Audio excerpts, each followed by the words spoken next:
Opa aí pessoal, tudo certo? Basquetinho no ar para falarmos a respeito hoje do quarto dia do Mundial de Basquete FIBA 2023. Se você não assistiu os nossos vídeos anteriores e quer saber como foi o Mundial de Basquete até aqui, eu vou deixar o card aqui em cima para vocês do nosso primeiro vídeo falando a respeito. E mais do que isso, essa rodada, esse quarto dia é complementar a rodada no dia 2, em que a gente também analisou, teve o jogo do Brasil, dos Estados Unidos, da Eslovênia, e o card também vai ficar aqui em cima para vocês, além de uma playlist exclusiva onde falamos tudo a respeito do Mundial de Basquete FIBA, falamos a respeito da seleção ideal do campeonato e mais do que isso, também falamos tudo que você precisa saber a respeito dessa competição que acaba de começar. Hoje no dia 4 vamos falar de Brasil, Estados Unidos, Luka Doncic em uma rodada decisiva ou que já está desenhando coisas aí um tanto quanto preocupantes para a seleção brasileira. Vamos passar por cima de cada um dos jogos, mas antes, deixa o seu like, é só clicar no botão de joinha que tá aqui embaixo, vai ajudar muita gente, a meta é de 10 likes apenas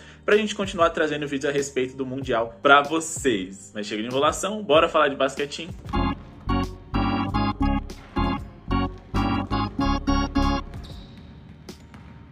Bom pessoal, vamos aqui falar a respeito do primeiro jogo que tivemos no dia às 5 horas da manhã. China e Sudão do Sul, que tá fazendo a sua estreia aí no Mundial de Basquete. Eles venceram, inclusive, a sua primeira partida por 89-69. Uma seleção que tinha ali a torcida a seu favor. Finalmente teve uma boa partida do Kyle Anderson, jogador ali do Minnesota Timberwolves, naturalizado e que deixou bastante a desejar na primeira partida, mas a seleção como um todo não foi muito bem. Perdeu para uma das seleções mais fracas que temos nessa competição e mesmo o handicap positivo que pensamos em trabalhar, investir e apostar, acabou não batendo. A China de fato decepcionou bastante contra uma seleção que teve dificuldades e quase que ganharia o seu primeiro jogo, mas acabou decepcionando nos minutos finais ali.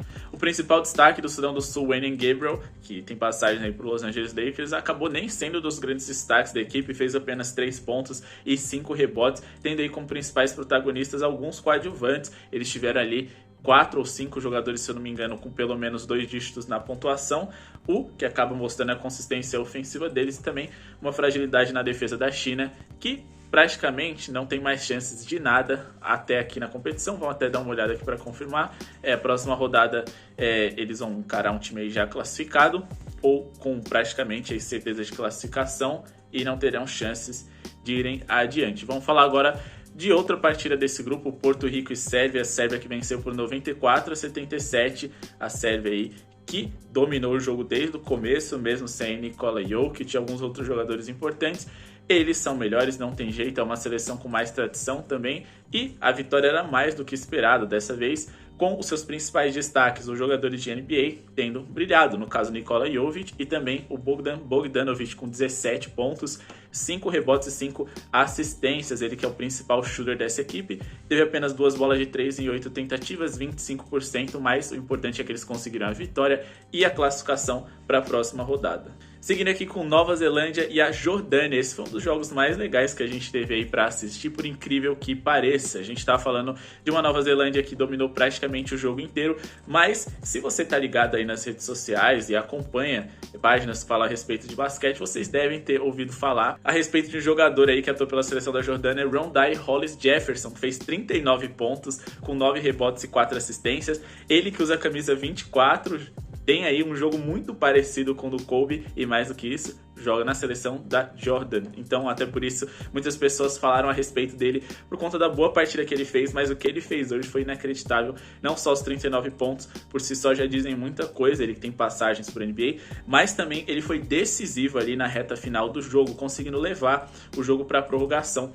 Ele conseguiu converter a bola de 3 ali, né, faltando 6 segundos ou 10, se não me engano, para o final do jogo, e ainda recebeu a falta ali, né, atrás do perímetro, convertendo também o lance livre. Foi inacreditável assim o que ele fez, por si só uma das grandes histórias que a gente tem nesse Mundial, mas não foi o suficiente. 10-2 na prorrogação para a Nova Zelândia, que venceu por 95-87. E tivemos também a Grécia, que encarou os Estados Unidos. A Grécia que sem o Giannis Antetokounmpo não teria muitas chances, né? Todos os quartos ali, eles sofreram pelo menos 23 pontos e foi só piorando. Sofreram 23, 27, 29 e 30. Os Estados Unidos deu um show, ganhou de 109 a 81. Acabou que não foi um jogo que eu acompanhei, até porque se trata de um jogo que a gente já sabia como seria seria o final, e mais do que isso, seu Giannis Antetokounmpo não tinha como essa partida ter tanta graça assim. O seu irmão Thanasis Antetokounmpo fez apenas 2 pontos, teve 4 rebotes aí, mesmo com 22 minutos de quadra.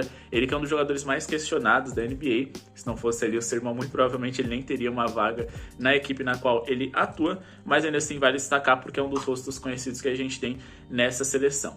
Diferente dos Estados Unidos, né? Todos eles, apesar de não ser um time A nem B, são jogadores conhecidos do grande público. Austin Reeves fez 15 pontos, Anthony Edwards 13, Jalen Brunson 13, Bobby Portis 10 e a maioria dos jogadores ficaram ali entre 9 e 8 pontos, o que mostra a força coletiva dessa equipe, né? Todo mundo ali participando, jogando muito bem. Brandon Ingram fez muito pouco, como no primeiro jogo também, porém dessa vez ele teve 18 minutos apenas e mais do que isso, não existia necessidade deles jogarem com força máxima, porque aquele fator de estreia, o nervosismo da primeira rodada já passou e eles já parecem mais adaptados, vencendo por uma diferença grande um rival aí que também venceu o seu primeiro jogo. E agora vamos falar de o primeiro jogo que a gente acompanhou no dia de fato, Venezuela e Cabo Verde. Esse jogo a princípio não teria nada de muito interessante pra gente acompanhar, mas a gente acabou fazendo uma fezinha a respeito da pontuação ali da Venezuela e também em cima ali do Cabo Verde, que acabou vencendo essa partida. Durante o duelo a gente acabou fazendo uma entrada ali no handicap de mais 10.5 do Cabo Verde, que bateu, e também a gente encontrou uma boa oportunidade ali para a vitória deles, pagando em torno de 2,45. A gente acabou entrando bem mal nessa entrada em si, porque durante o jogo a gente teve outras oportunidades pagando 3,50, 6 e pouco e até 11 e pouco para o Cabo Verde. A gente achou que o 2,40 seria ali um limite interessante, porque a gente esperava que eles fossem ser competitivos e aquela odd era o suficiente para a gente poder fazer um cash out com lucro.